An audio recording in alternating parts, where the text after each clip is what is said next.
Oke guys, kembali lagi di Tikus Mati. Oke. Hari ini mau bukan kehadiran tamu tapi bertamu di orang baru.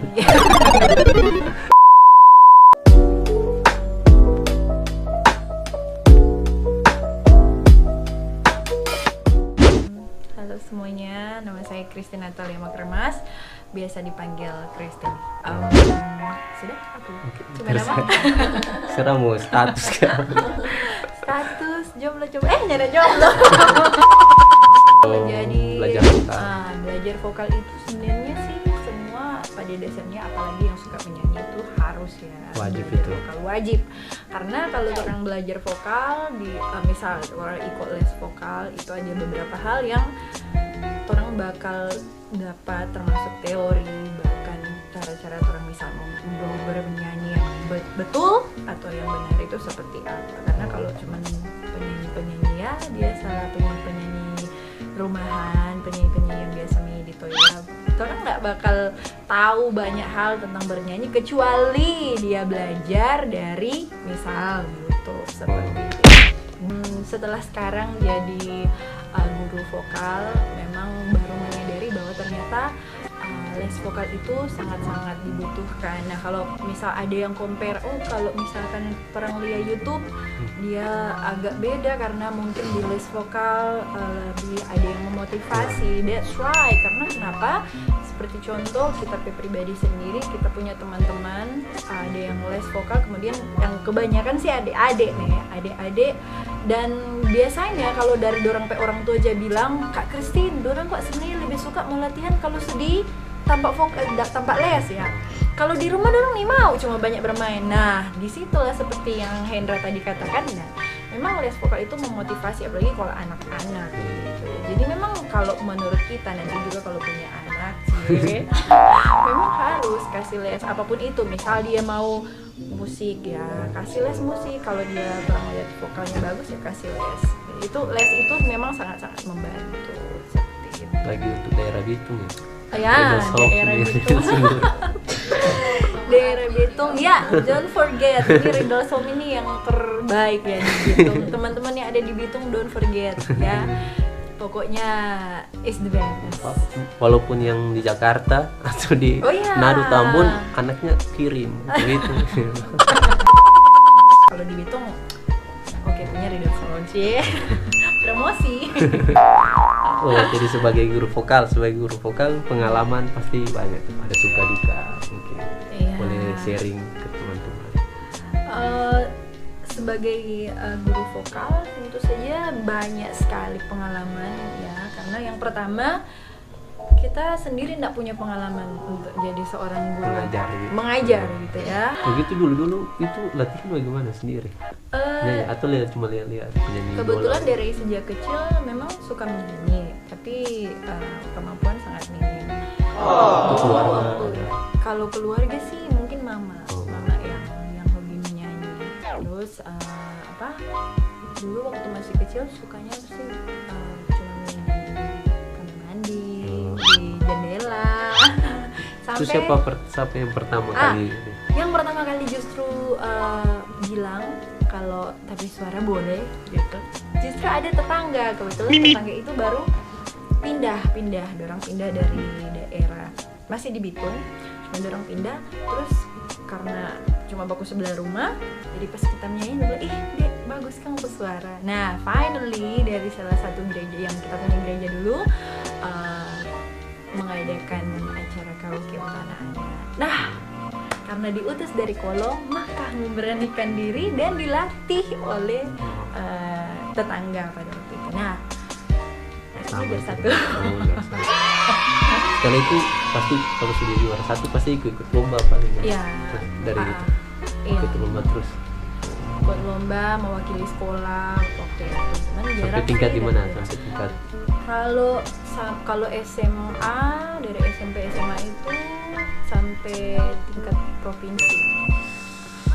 Untuk melihat anak-anak punya bakat tentu saja, karena sejak awal pas kalau misalnya ada murid yang baru mau masuk, satu murid masuk, tetap kita pasti tes dia nyanyi dulu satu lagu dulu ya.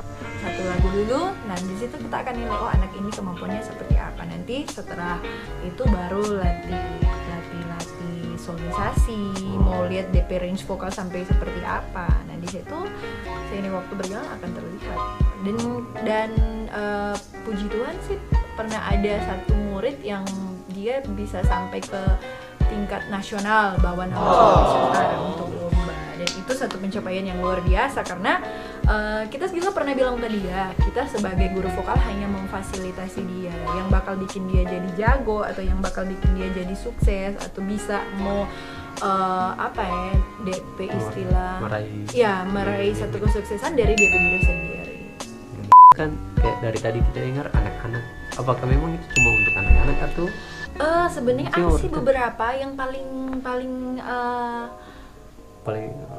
paling backing KG pada waktu itu. Ada salah satu ibu jaksa, bapak suaminya jaksa, dan terus minta les vokal dan jadilah pada waktu itu. Jadi sebenarnya tidak terbatas ke anak-anak saja, cuman sudah terlambat maksudnya kalau sudah tua. Ya tidak terlambat sebenarnya kalau sudah tua. Tapi memang untuk merubah orang cara bernyanyi yang seperti itu tahun-tahun itu agak sulit. Tapi kalau misalnya mau belajar ya tidak pernah ada yang terlambat. Ya. Pernah maksudnya tampil di acara-acara besar, baik pemerintah atau di gereja, organisasi atau apa? Kalau organisasi gereja sih sering untuk tampil di acara-acara besar, misalnya rupa ulang tahun sinode seperti itu biasanya. Kalau acara pemerintah sih biasa FPSM, Kota Bitung, Festival Pesona TMB, itu biasa tampil di situ. Dari pengalaman tampil itu ada yang maksudnya mungkin kesalahan kayak atau apa banyak. Ini dulu pernah sempat waktu itu di Kendari kalau tidak salah, tahun 2012. Waktu itu dulu pernah ikut memeriahkan acara Pesta DP gerejawi.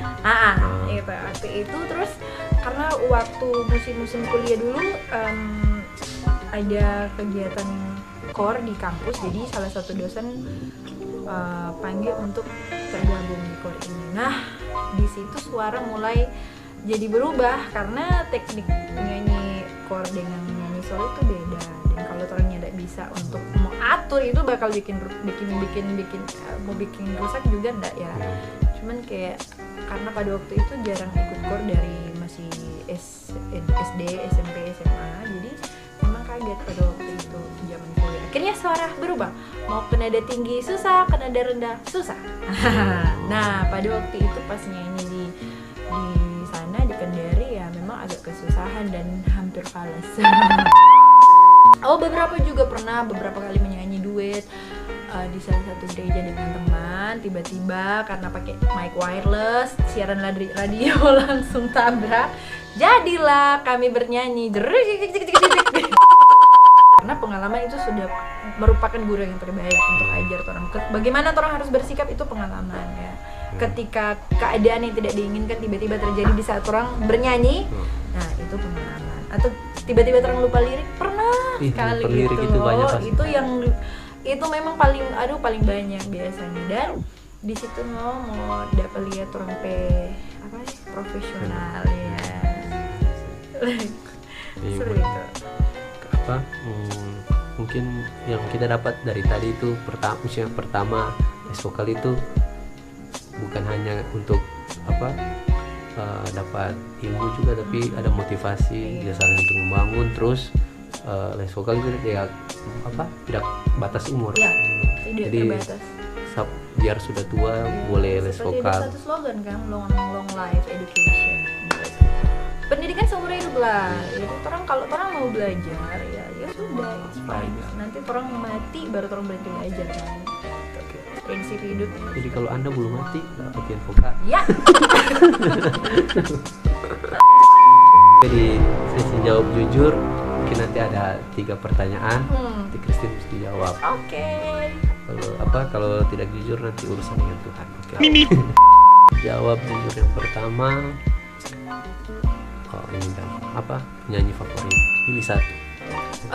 Paling favorit semua di paling favorit luar atau Indo. Favoritnya adalah menjadi inspirasi untuk mungkin penyanyi. Banyak yang nggak kenal sih karena dia merupakan penyanyi kayak vokal band begitu, tapi kayak dia dari Gaither Vocal Band. Kalau teman-teman boleh mau search di YouTube, namanya David Phelps. DP nyanyian kayak Agnes Monica bilang tuh jujur dari DP hati, dan itu susah sekali untuk dapat penyanyi-penyanyi di sekarang ini karena biasanya penyanyi-penyanyi hanya teknik atau misalnya kayak seperti itu, acting lah kan. Kalau di atas panggung kan kita acting, tapi kan kalau kita bisa lihat lah, kalau kita seorang penyanyi kita bisa lihat orang ini nyanyinya jujur dari dasar hati. Pertanyaan kedua, jawab jujur yang kedua, lagu yang Christine rasa paling susah. Artinya tingkat kesulitan lagu paling sulit selama Christine bawa ini lagu, baik di lomba atau menyanyi sendiri atau. Kalau kesulitan lagu-lagu sekuler sih banyak ya, tapi kebetulan yang kita nggak suka banyak menyanyi lagu sekuler. Kalau misalkan untuk lagu religi yang paling susah selama dinyanyikan adalah ya lagunya David Phelps itu. Nah, judulnya No More Night. Itu lagunya bercerita tentang surga dan itu sangat-sangat keren sekali pokoknya. Nggak pernah ikut ajang-ajang pencarian bakat idol gitu. Nah, itu dia. Itu ini Hendra sih orang yang sekian ratus, mungkin yang ke 1000 yang bilang. Dulu pernah ya, zaman kuliah dulu pernah sampai ada kakak tingkat bawa DP pendaftaran itu yang tempel-tempel itu supaya mau ikut, tapi pada dasarnya memang tidak suka menyanyi lagu sekuler ya, kebanyakan ya. Kenapa bilang kayak pedang nggak mau ikut itu juga, padahal suara bagus. No, kalau cuma untuk mencari kebenaran, ya bisa memberkati. No, kalau kita bisa memberkati orang dari hal-hal yang kecil saja, kenapa harus ke sana gitu. Tapi kita tidak. Tapi bukan istilahnya berarti no. Setiap orang punya tidak suka bukan berarti mengharamkan manusia. Iya. Tetap ikut lomba. Tapi masing-masing pribadi punya itu beda-beda. Itu dia. Passionnya beda-beda. Terus kayak apa ya mau bilang. Pokoknya intinya bukan berarti itu tidak baik atau ikut-ikut kompetisi begitu, apalagi kalau orang berani. No. Setiap orang punya pilihan dan ini pilihan saya gitu. Yang ketiga mungkin kesuruh, kan kebetulan penyanyi jadi suruh menyanyi.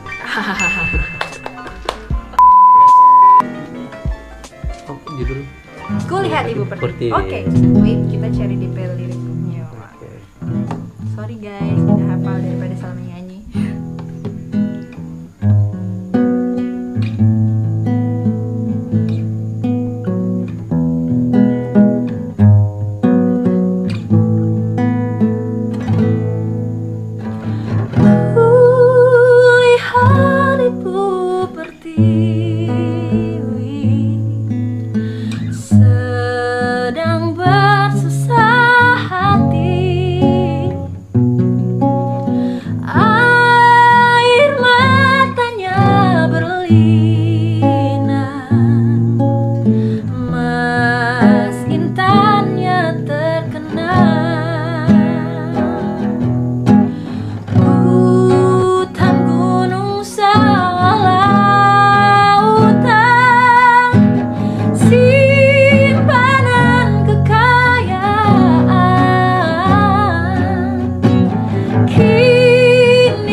Mesti ketemu langsung guys. Mau pakai apa ketemu langsung? Mungkin terakhir pesan dari Christine untuk teman-teman di luar sana, baik untuk penyanyi yang baru mau menyanyi atau yang sementara menjadi penyanyi, atau mungkin yang memang dalam posisi sama dengan Christine, memang dia punya apa bakat nyanyi, passionnya hanya di hal-hal di situasi tertentu. Buat pesan buat teman-teman semua, apa ya, kayak mungkin sekarang mungkin lagi berjuang, kita mau suka nyanyi sama dia, bagus sekali menyanyi, guys. Setiap proses itu yang akan buat orang jadi. So seperti ada yang bilang, proses itu tidak pernah mengkhianati hasil. Kalau teman-teman masih tidak mau berproses dari sekarang, jangan pernah berharap teman-teman bakal dapat hasil yang seperti teman-teman mau. Setiap orang itu pasti dari belajar dulu, jadi jangan suka minder. Kalau misalkan lu tapi suara nggak sebagus dia, belajar terus teman-teman. Kalau kita bagi saran, banyak konten-konten YouTube yang bagus. Kalau mungkin di daerah teman-teman tidak punya tempat les vokal atau misalnya terkendala dengan keuangan, guys, sekarang teknologi semakin canggih, orang bisa belajar dari YouTube. Di sana banyak yang konten-konten untuk orang bisa lakukan untuk vokal seperti itu. Kemudian jadi tidak ada yang instan ya, belajar mesti. Yes, itu tidak ada yang instan. Kita juga jatuh bangun di dunia tarik suara ini, meskipun mungkin kayak menurut banyak orang pencapaiannya biasa saja, tidak sampai terkenal.